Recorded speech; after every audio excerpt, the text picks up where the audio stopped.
کالے کلوٹے سے نکاح کے لیے ہچکچاہٹ محسوس ہو گئی اسے اور وہ انکار کر گیا۔ بھیجنے والا تو 14ویں کے چاند سے بھی زیادہ حسین و جمیل ہے۔ میرے بزرگوں اور دوستوں، ہم عمر ساتھیوں، عزیز بچوں، پردے میں رہ کر سننے والی میری ماں اور بہنوں، السلام علیکم ورحمۃ اللہ وبرکاتہ۔ الحمدللہ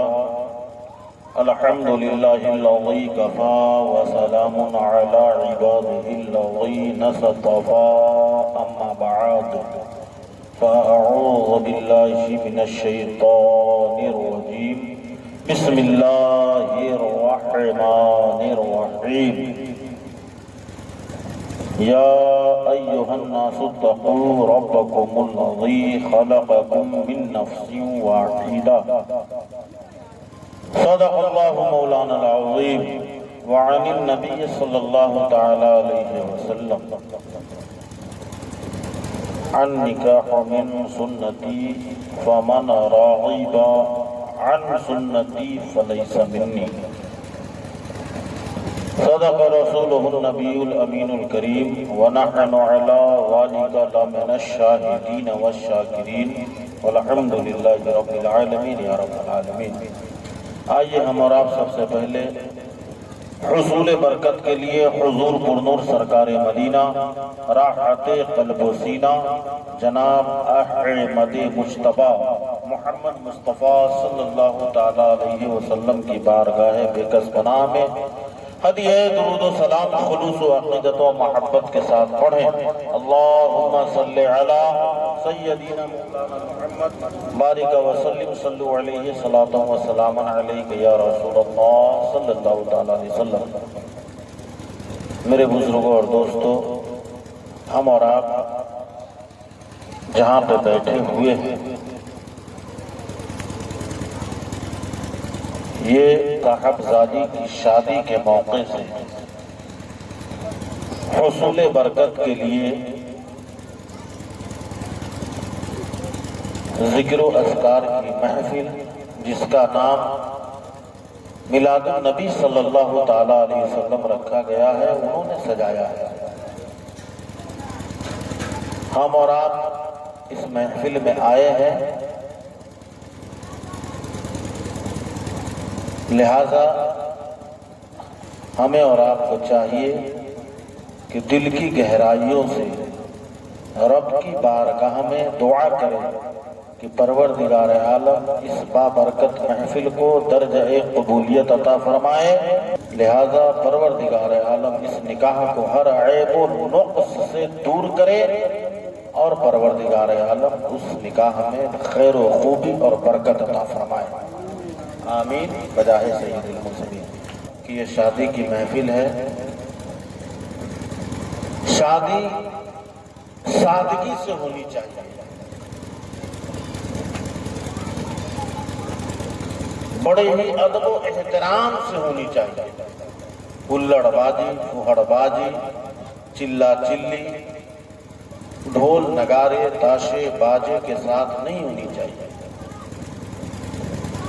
قابل غور بات ہے، اللہ کے پیارے رسول صلی اللہ تعالی علیہ وسلم کی سنتوں میں سے ایک اہم سنت میں ہم اور آپ عمل کرنے جا رہے ہیں۔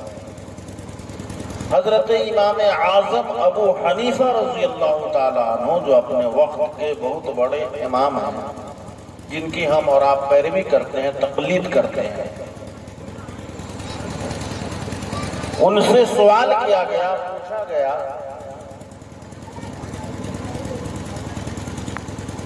کہ یہ بتائیے، کوئی شخص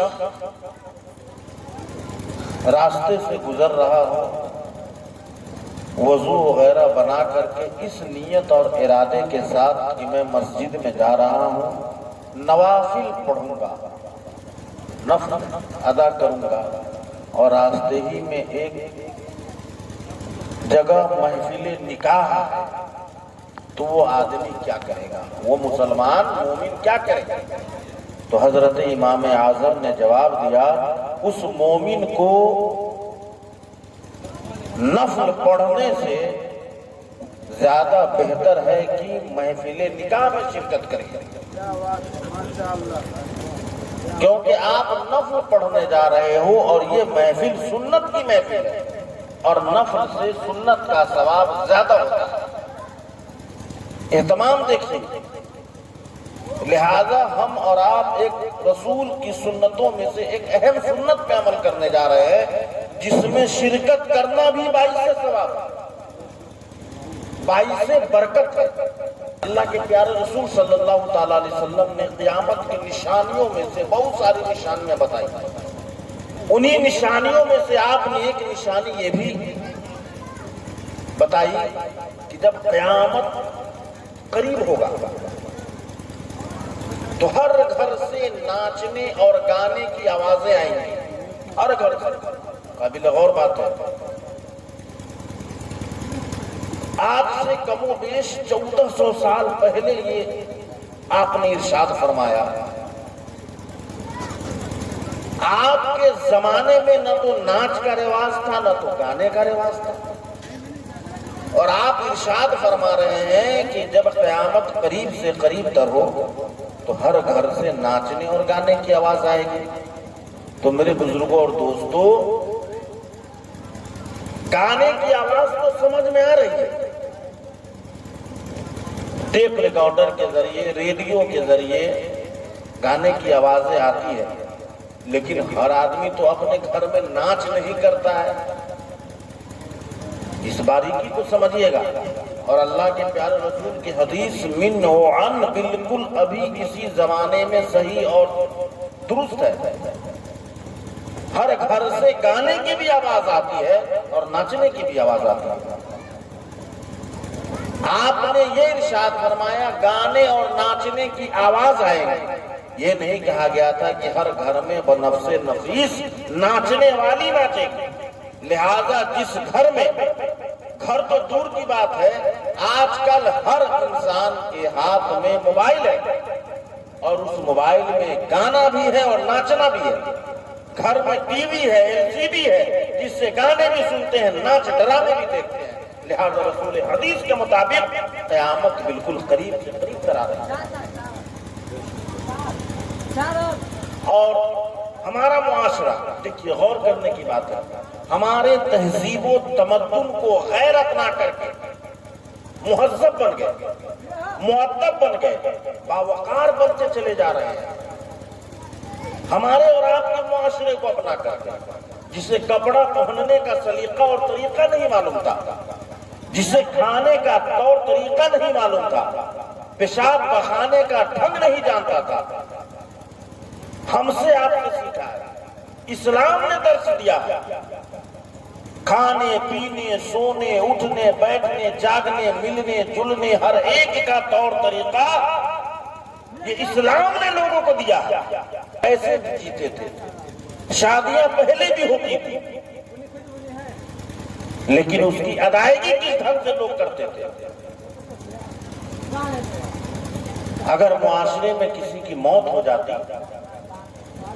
تو جس کی شادی ہوئی ہے اس عورت کو کلنکت مانا جاتا تھا، داغدار مانا جاتا تھا، بدنما داغ سماج میں سمجھا جاتا تھا۔ حدیث رسول کی روشنی میں سماجی بائیکاٹ ہو جاتا تھا 1 سال کے لیے، لیکن اللہ کے پیارے رسول نے درس دیا نہیں، ایسا نہیں ہے۔ زندگی اور موت کا مالک پروردگار عالم ہے، موت و حیات رب کے دست قدرت میں قبضہ قدرت میں ہے، وہ جب چاہے کسے حیات سے نواز دے، جسے چاہے موت دے دے۔ لہذا موت رب کی جانب سے ہے۔ اگر کوئی عورت کوئی لڑکی کسی گھر میں آئے اور اس کا شوہر جوانی میں مر جائے تو اس لڑکی کا قصور نہیں ہے۔ اب اس کا یہ مطلب نہیں ہے کہ ہم اس کو سزا دیں گے، سماجی بائیکاٹ کر دیں گے، نہیں، بلکہ اس کو حق ہے اور ضروری ہے کہ اس کا دوسرا نکاح کر دیا جائے۔ دوسرے شوہر سے اس کا نکاح ہو جائے۔ اسی وجہ سے ہمارے اور آپ کے نبی محمد عربی صلی اللہ تعالیٰ علیہ وسلم 25 سال کی عمر میں 40 سالہ بیوہ خاتون سے آپ نے پہلا نکاح کیا اور لوگوں کو پیغام دیا کہ دیکھو بیوہ منحوس نہیں ہوتی ہے، بلکہ اسے اپنایا جا سکتا ہے، اسے گلے سے بھی لگایا جا سکتا ہے، معاشرے میں اسے عزت دی جا سکتی ہے، معاشرے میں اسے اعلیٰ سے اعلیٰ مقام دیا جا سکتا ہے۔ یہ ہمارے اور آپ کے رسول کی تعلیم ہے، جس تعلیم کو پا کر کے، جس تہذیب و تمدن کو اپنا کر کے غیر اعلیٰ سے اعلیٰ مقام پہ فائز ہوتے جا رہے ہیں، ہم سے سیکھا ہے، آپ سے سیکھا ہے، اسلام سے سیکھا ہے۔ میں یہ نہیں کہتا ہوں کہ آپ ایسے کرتے ہیں ہم ایسے کرتے، نہیں، اپنے معاشرے کا جائزہ لیں۔ بحمدہ تعالیٰ اللہ کا فضل ہے، ہم اور آپ اس محفل میں بیٹھے ہوئے ہیں، بفضل ہی تعالیٰ انہوں نے اپنی بچی کو دین کی تعلیم دی، عالمہ بنایا ہے، جس سے دنیا بھی سنورتی ہے اور آخرت بھی سنورتی ہے۔ کوئی ضروری نہیں ہے میرے بزرگ اور دوستوں کہ MBBS بنے، MD بنے، انجینئر بنے، پروفیسر بنے، اسی سے زندگی سنورتی ہے، ضروری نہیں۔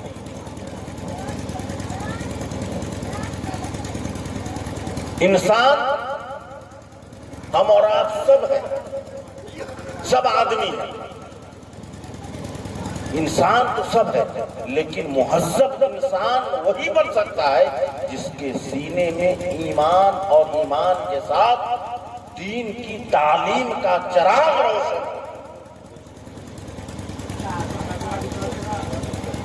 اور وہی چراغ جو تعلیم کا چراغ، دین کی تعلیم کا شمع جس کے سینے میں فروزہ ہوگا، روشن ہوگا، اسی کا ایمان چمکتا اور دمکتا ہوا نظر آئے گا، اور اسی کے دل میں اللہ کا ڈر ہوگا، رسول اللہ صلی اللہ تعالیٰ علیہ وسلم کا ادب و احترام قائم اور ملوز رہے گا۔ لہذا ہم بہت ہی بڑے کام کو انجام دے رہے ہیں، سنت رسول پہ عمل کرنے جا رہے ہیں۔ ہر گھر میں شادیاں ہوتی ہے، لہذا اس کا احترام ہم نہیں کریں گے تو کون کرے گا؟ اس کی عزت ہم نہیں بحال کریں گے تو دوسرا کرے گا، نہیں کرے گا میرے بزرگ اور دوستوں۔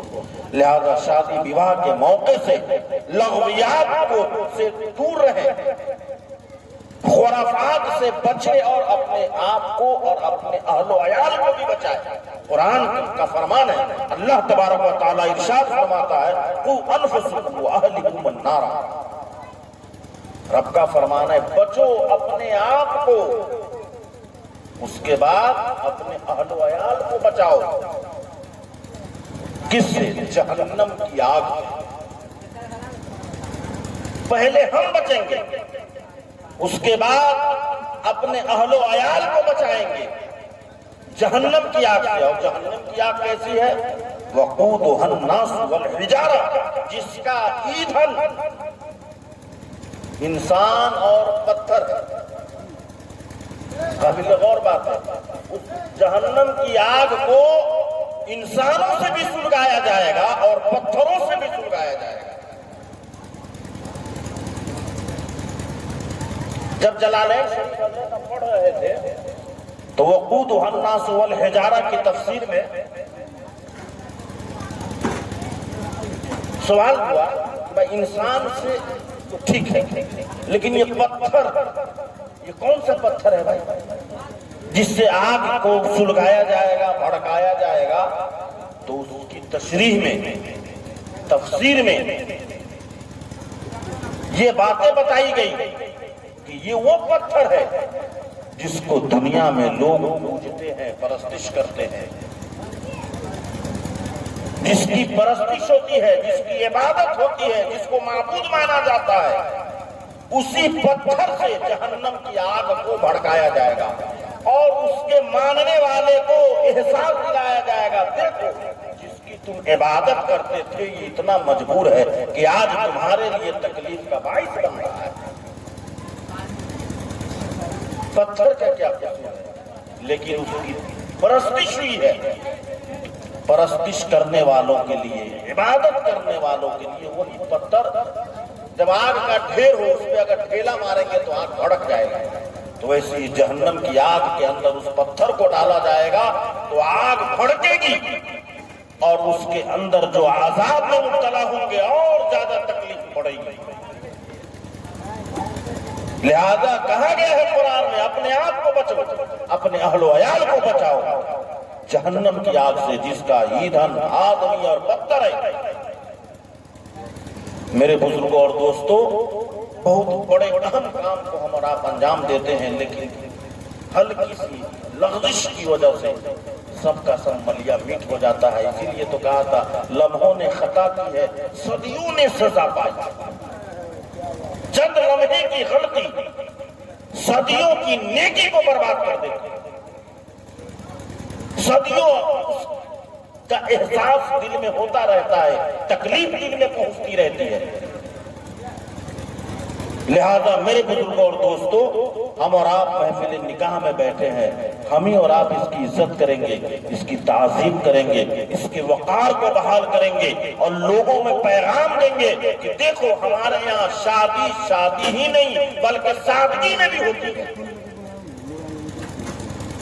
اور سادگی کے ساتھ منائیں گے تو یہ پیغام جائے گا، لوگوں میں اس کا مشن جائے گا اور ہمارے اور آپ کو دیکھا دیکھی دوسرے لوگ بھی اس پہ عمل کریں گے۔ لہذا شادی کو لغویات سے، خرافات سے بچائے، اور اس میں اپنا فائدہ ہے، یہ نہیں ہے کہ دوسرے کا فائدہ ہوگا، نہیں، شادی ہمارے یہاں ہم اگر لغویات سے بچاتے ہیں تو ہمیں اس سے ثواب ملے گا۔ اس کار خیر کا ثواب آپ ہی کو نہیں، اگر آپ کے دیکھا دیکھی اگر کوئی دوسرا اپنا رہے ہیں تو ان کو بھی ثواب ملے گا، اور آپ کے دیکھنے کی وجہ سے اگر وہ اپنایا ہے تو اس کو اپنانے کا بھی ثواب آپ کو ملے گا۔ یہ سلسلہ چلتا رہے گا۔ لہذا یہ ایک ایسا پودا ہے جس کے اندر پھل ہی پھل ہے۔ ضرورت اس بات کی ہے کہ اس کو سینچا جائے، سنوارا جائے، اس کی آبپاشی ہو، نگہداشت کی جائے، طور طریقے سے اس کو سینچ کر کے بڑا کیا جائے تاکہ اس کے سائے میں جتنے بھی مومن ہیں، کلمہ پڑھنے والے ہیں، بیٹھے۔ آج کل ایک ایسا فیشن چل گیا ہے کہ رشتہ داری میں جاتے ہیں تو کہتے ہیں خوبصورت لڑکی چاہیے، حسین و جمیل چاہیے۔ پہلا سوال ہوتا ہے کہ آپ کی لڑکی خوبصورت ہے، ذرا فوٹو بھیجیے گا۔ یہ میں تجربے کی بات کہہ رہا ہوں، گوری چٹی ہے۔ میرے بزرگوں اور دوستوں، اللہ کے پیارے رسول صلی اللہ تعالی علیہ وسلم کی بارگاہ میں ایک صحابی پہنچے، وہ بھی صحابی کیسے، کس رنگ کے تھے، کالے کلوٹے، اور انہوں نے اپنی شادی کی خواہش کا اظہار کیا رسول اللہ کی بارگاہ میں مختصر سنا رہا ہوں۔ اللہ کے پیارے رسول صلی اللہ تعالیٰ علیہ وسلم کی بارگاہ میں جب اپنی خواہش کا اظہار کیا تو یہ تو وہ در ہے جس کے بارے میں اعلیٰ حضرت سرکار نے ارشاد فرمایا ہے، وہاں کیا جود و کرم ہے، شہ بقا تیرا نہیں سنتا ہی نہیں۔ اور کیجئے گا اس شعر پہ، نہیں، لفظ نہیں سنتا ہی نہیں مانگنے والا تیرا۔ کسی نے مانگا ہے اس کو لفظ نہیں سننے کا موقع ہی نہیں آیا ہے، اللہ کے رسول نے عطا کیا ہے، اسے نوازا ہے۔ جب وہ صحابی رسول بھی اپنی خواہش کا اظہار کرتے ہیں تو اللہ کے پیارے رسول تو آپ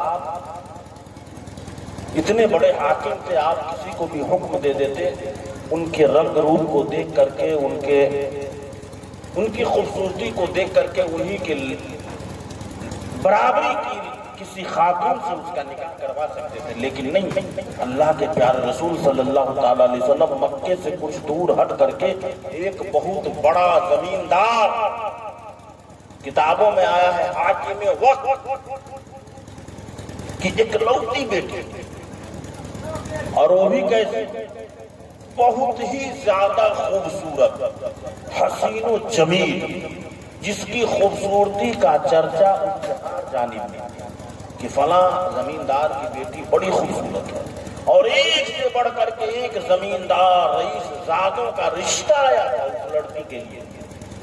اللہ کے پیارے رسول نے اس صحابی رسول جو کالے کلوٹے تھے کہا چلے جاؤ فلاں سردار کے پاس اور کہنا میرے طرف سے کہ اللہ کے رسول نے آپ کو سلام کہا ہے اور یہ پیغام دیا ہے کہ آپ اپنی بیٹی کا نکاح مجھ سے کر دیں۔ صحابی رسول خوشی سے جھوم گئے اور جھومتے ہوئے سفر کو طے کیے، اور جب وہ اس کے گھر کے پاس پہنچے تو دربان نے واچ مین جس کو کہتے ہیں ابھی اسلام میں اس کو دربان کہا جاتا ہے، اس نے راستہ روکا۔ میں مختصر سنا رہا ہوں۔ کہا کہاں جا رہے ہو؟ کہا کہ جا کر کے کہو حاکم وقت سے زمیندار سے کہ میں مدینے سے آیا ہوں، رسول اللہ کا قاصد ہوں۔ دربان گیا، اپنے مالک سے کہا کہ مدینے سے کوئی رسول اللہ کا قاصد آیا ہے اور آپ سے ملنا چاہتا ہے۔ وہ زمیندار امیر کبیر آدمی کہا جلدی سے اسے اندر بھیجو۔ وہ بھی مسلمان، کلمہ پڑھنے والا، رسول کی امت، رسول پہ ایمان لانے والا، اور رسول کا نام سنے، ان کے قاصد کا نام سنے تو انکار تو ہو ہی نہیں سکتا ہے۔ جب یہ حضرت صحابی رسول جن کا نام غالباً عبداللہ اسود ہے، جب وہاں پہ پہنچتے ہیں کالے کلوٹے بدصورت، شکل و صورت میں کوئی خوبصورتی نہیں، ایک دم کالا، بڑے ہی ادب و احترام سے اس حاکم وقت نے اسے بیٹھایا، مہمان نوازی کی۔ جب مطمئن ہو گیا، اطمینان ہو گیا، تب آنے کا مقصد پوچھا، غرض و غایت پوچھا کہ آپ کے آنے کا مقصد کیا ہے اور رسول اللہ نے آپ کو کس لیے میرے پاس بھیجا ہے، بتاؤ اللہ کے پیارے رسول کا کیا حکم ہے؟ صحابی رسول نے کہا کہ آپ کے پاس ایک لڑکی ہے؟ کہا کہ ہاں میرے پاس ایک لڑکی ہے اور وہ شادی کے لائق ہے، قابل ہو گئی ہے۔ کہا کہ ہاں وہ شادی کے قابل ہو گئی ہے، بالغہ ہے۔ تو اللہ کے پیارے رسول نے کہا ہے کہ آپ اپنی اس بیٹی کا نکاح مجھ سے کرو۔ رسول اللہ کی تعظیم و توقیر میں کوئی کمی نہ رکھنے والا وہ امیر کبیر انسان پشو پیچ میں پڑ جاتا ہے، کیونکہ ہر باپ کو اپنی بیٹی سے پیار ہوتا ہے، اپنی اولاد سے محبت ہوتی ہے، اور خاص کر کے بیٹی کا جو باپ ہوتا ہے ہر ممکن کوشش یہی کرتا ہے کہ ہماری بیٹی ایسی گھر میں جائے جہاں اس کو ہر سکھ اور ہر آرام ملے، ہر باپ کی خواہش ہوتی ہے۔ اور جیسی میری بیٹی ہے ویسا ہی میرا داماد بھی ملے، کہ کوئی سماج میں ہنسے نہیں، کوئی شکایت نہ کرے۔ اب اتنی خوبصورت بیٹی، اس میں بھی ایک لوٹی، دولت کی کوئی کمی نہیں اس کے پاس، زمین و جائیداد کا مالک، اور ایک سے ایک رئیس زادوں کا پیغام آ چکا ہے، اور اس پیغام کو بھی نہیں قبول کیا، اسے انکار کر دیا، رد کر دیا، اور ایک کالے کلوٹے سے نکاح کے لیے ہچکچاہٹ محسوس ہو گئی اسے، اور وہ انکار کر گیا۔ جب وہ انکار کیے تو صحابی رسول جو اللہ کے رسول صلی اللہ تعالی علیہ وسلم کا حکم لے کر کے گئے تھے، بڑا مایوس ہوئے، بہت مایوسی میں وہاں سے نکلے، بوجھل قدموں کے ساتھ۔ لیکن اتفاق دیکھیے، جہاں پہ یہ گفتگو ہو رہی تھی وہیں ایک آڑ میں اس رئیس کی بیٹی ساری گفتگو کو سن چکی تھی۔ جیسے ہی صحابی رسول باہر نکلے، اس رئیس کی بیٹی آتی ہے اپنے باپ کے پاس اور پوچھتے ہیں ابا کیا بات ہے، آپ کیوں پریشان ہیں؟ کہا بیٹی تجھے معلوم ہے یہ مدینے سے آیا تھا رسول اللہ کا پیغام لے کر کے، اللہ کے پیارے رسول نے تیرے نکاح کا پیغام بھیجا ہے، اور اس میں بھی اسی کے ساتھ جس کو تم دیکھے وہ اتنے کالے کلوٹے ہیں، اس سے تمہارا نکاح رسول اللہ کہہ رہے کرنے کے لیے۔ بیٹی نے پوچھا آپ نے کیا فیصلہ کیا ہے؟ کہا بیٹی میں انکار کر گیا ہوں۔ اس بیٹی نے جواب دیا کہ ابا حضور آپ نے غلط کیا ہے، آپ نے آنے والے کی شکل و صورت دیکھی ہے، اس کے نین نقشے کو دیکھا ہے، اس کے رنگ کو دیکھا ہے کہ یہ کالا کلوٹا ہے، بدصورت ہے اور آپ کی بیٹی کے لائق نہیں ہے، لیکن آپ نے اس پہ غور نہیں کیا ہے کہ اس کو بھیجا کس نے۔ بھیجنے والا تو چودھویں کے چاند سے بھی زیادہ حسین و جمیل ہے، جس کا چہرہ ہمیشہ چمکتا اور دمکتا رہتا ہے۔ یہ مت دیکھیے کہ میرا نکاح کس سے ہو رہا ہے، یہ دیکھیے کہ اس نکاح کا حکم کس نے دیا ہے۔ لہذا ابھی اسی وقت اس قاصد کو بلائیے اور آپ کہہ دیجئے کہ میں اس نکاح کے لیے تیار ہوں جو کہ رسول اللہ نے بھیجا ہے۔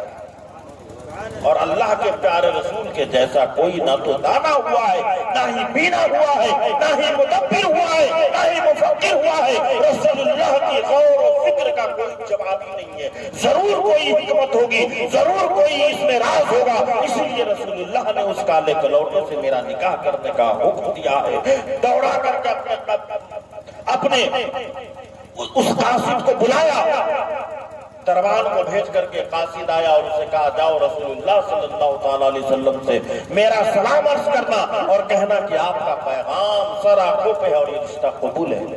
اب وہی صحابی رسول جھومتے جھامتے جاتے ہیں مدینہ میں رسول اللہ کی بارگاہ میں، اللہ کے پیارے رسول کو یہ سناتے ہیں تو کہتے ہیں کہ تمہارے پاس کیا ہے، جبکہ وہ کالا کلوٹا بھی ہے اور غریب سے غریب ہے۔